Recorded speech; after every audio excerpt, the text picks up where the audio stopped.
site of the enzyme does not fit with the structure of the substrate. However, when the substrate binds to the binding site of enzyme, now it fits, or say it accommodates the substrate, no? So there is what we call as modification of the active site in order for the substrate to be fitted in the binding site of the enzyme. So there is what we call as conformational change.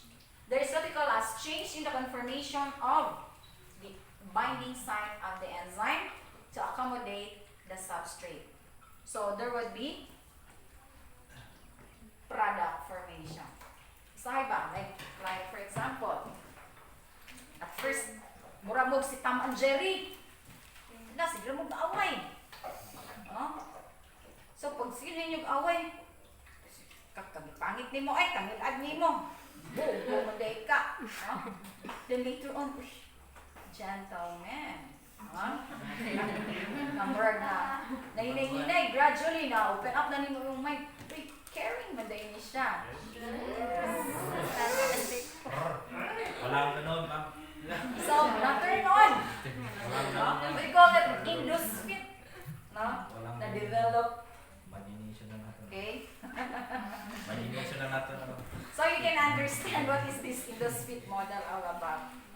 So the same is true with this enzyme substrate relationship. Because this is relationship. Okay.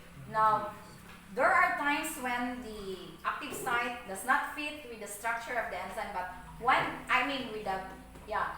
the substrate binds with the binding site of the enzyme, there is what we call as conformational change in the binding site of the enzyme to fit or accommodate the substrate. So there would be product formation. So na-induce lang siya to be fitted, for the substrate to be fitted in the binding site of enzyme. Okay, induced fit model. Now, there are times when the effect of the drugs are like this. So, kanang mga pharmacies, or say, those who would be producing drugs, now, sometimes the model they are used to, say, copy is this induced fit model, where ang drug, at first, li pa kayo siya mo fit with the enzyme which may be present in our body, but later on, it fits and produces now the product, and there is what we call as healing after. So if you desire for a product which leads to healing, so that's the pattern of how these drugs are being produced or manufactured. Okay? So, okay. Now, we also have this mechanism of competitive inhibition. The inhibitor fits into the active site, thereby preventing the substrate from entering. Say, you have here, at first, moni ang substrate, moni ang active site sa enzyme, which fits with the substrate formation or say structure. However, here comes the inhibitor.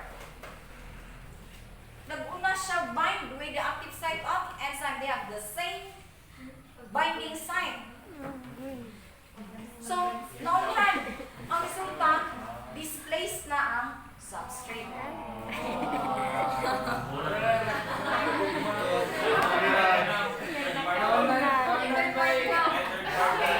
Say for example, sa example,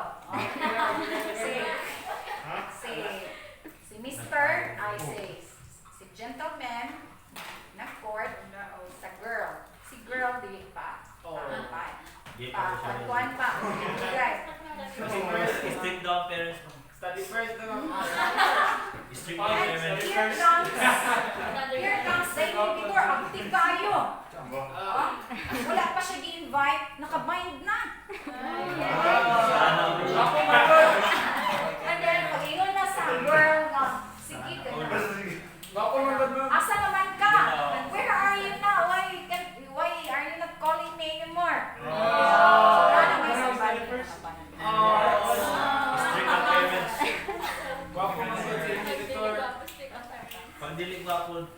Strong Okay, parents. some example.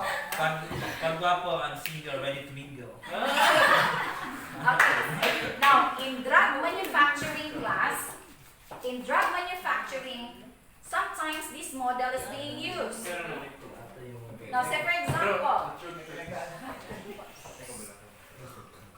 okay, say for example, now, we are sick, and the causative agent, say for example, a certain bacteria produces the enzyme, no? which does the binding of our substrate, which is produced in our body, and the binding of this substrate produced in our body to the enzyme produced by the bacteria causes a product that makes you sick. Now, here comes the drug manufacturer, a pharmacist, which designs the drug in such a way that the drug serves as an inhibitor.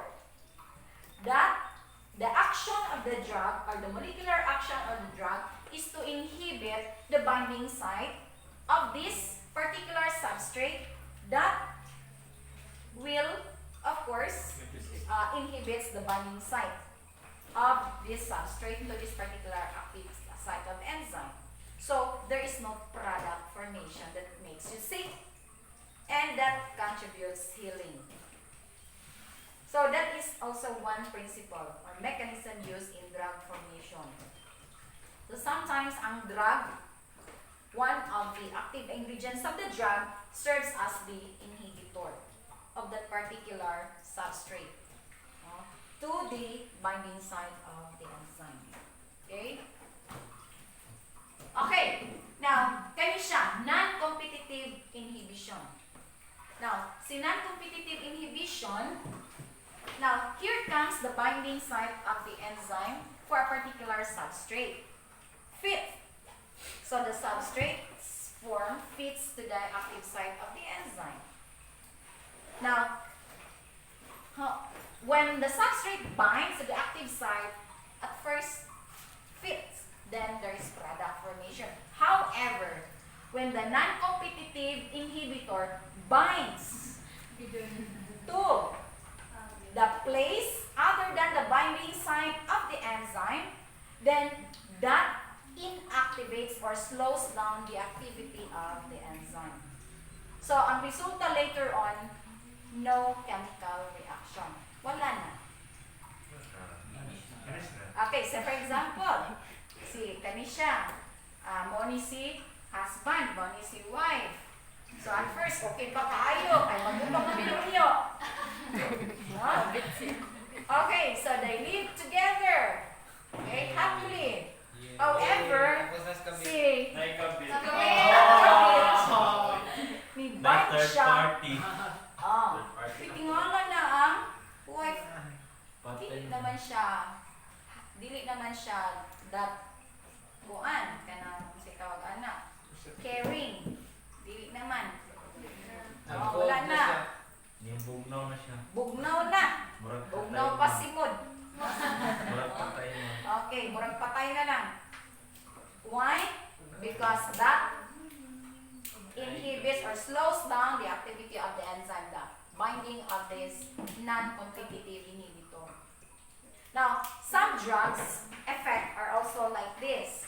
Kani, non-competitive. So, they are designed by, of course, by pharmacists or drug manufacturers in such a way that when they bind to the portion of the enzyme other than the binding site, they cause the slowing down of the enzyme. So even though there is substrate binding in the active site of the enzyme, but the binding of this non-competitive inhibitor slows down the activity of the enzyme. That still produce healing. So that could be one effect of the drug. Get it? Okay.